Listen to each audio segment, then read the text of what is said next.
disgusted. I'm absolutely disgusted with the performance of the Indiana Fever. Stephanie White got purely out-coached from beginning to end. After the first 60 seconds, after the first minute of this game, it was a wrap. It was a wrap. Like, let's just keep it real. Stephanie White did not have this team ready to play. Aaliyah Boston got up 7 shots. She's standing at the top of the key, acting like the joke. I don't understand what's going on. Let's see. The team just managed to lose in the most absurd way imaginable. The game clock looked like it was running on dial-up, and yet somehow Stephanie White is pointing fingers at everyone but herself. Yep. The players are the villains, the clock malfunction is just some cosmic prank, and the coach? Completely blameless, Halo included. If making excuses counted as championships, she'd need to build a whole new trophy case. No wonder fans are already chanting, "Fire this lady, enough is enough." Game, I don't know if it, affected the readiness, at all. But yeah, I mean, it's disruptive. It's not something that you expect to see. But we often talk about controlling the things that we can control, and we couldn't control that. So staying warm and staying engaged. And I thought that we did what we could to work through the issue. And kudos to everybody that had a hand in at least working it out. But then we came out and we weren't ready those first 5-6 minutes of the quarter. The final buzzer sounds, and what should have been a routine ending to a nail-biter turns into pure comedy.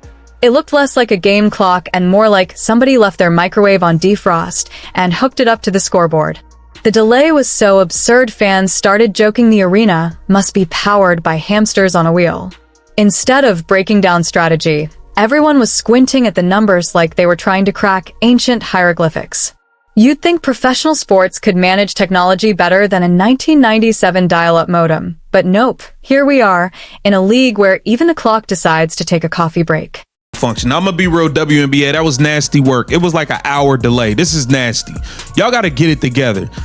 Kathy Engelberg, the refs are trash. You can't even get shot clocks that work. What is going on? Y'all take so many unnecessary shots at the fans, and I've had enough of it. Y'all need to start looking in the mirror at what you guys control in this league. It's ridiculous. Aren't ready. Isn't it your job?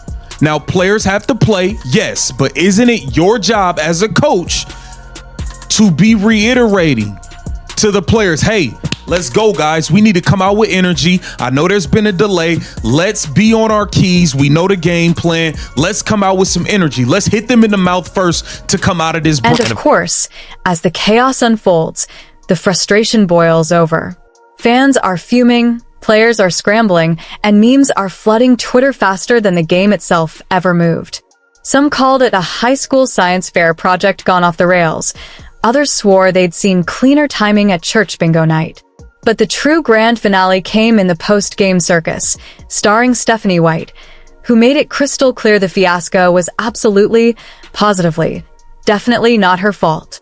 Because apparently, accountability applies to everyone except the one with head coach in their job title. Have you ever met somebody? Do you know anybody? Are you friends with somebody who just seems to always lie? Even when they have no need to lie? They just lie so often that they don't even know that they're lying anymore. Well, that seems to be the situation we have with one Stephanie White. She lied to get out of Connecticut, lied her way to Indiana, lied how she's going to utilize Caitlin Clark, lied about the vets that she's bringing in, lie after lie after lie after lie. Now here's where it really starts to unravel.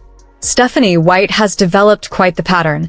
When the team loses, the universe itself is apparently out to get her. It's never her fault.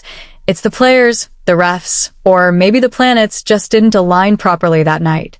Saturn missed its retrograde, so naturally the offense fell apart. Convenient, right? Her coaching philosophy seems simple enough. Soak up the credit when things go right, and when they don't, pass out blame like party favors at a kid's birthday. God, a game like this will make you question everything about this Indiana Fever team. Hell, about the WNBA.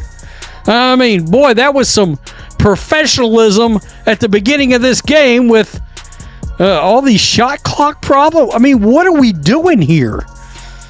Elementary schools don't have this kind of problem. I mean, what are we... I swear, this was one of the hardest games I ever had to sit through, and that's considering the Golden State Valkyries, they're pretty entertaining, frankly. And fans? Oh, they're catching on quick. This isn't the first time she strolled up to the mic and started pointing fingers. It's practically become her post-game ritual, like clockwork. And the irony? The clock is exactly what had everyone up in arms in this game. Poetic, in its own dysfunctional way. But here's the thing. Blaming players is the cheapest, laziest, get-out-of-jail-free card in sports. It's basically saying, don't look at me, I just work here. Except no, she doesn't just work there. She runs the whole operation. A head coach isn't just supposed to call plays. It's about setting the tone, keeping the team composed, and most importantly, not acting like a kid who rage quits a video game and hurls the controller at the TV. And yet, only the truly gifted can spin every single loss into a lecture about how the players failed to execute, while neatly sidestepping the possibility that the coach herself might have been snoozing at the wheel, or in this case, snoozing at the clock. So let's deal in facts.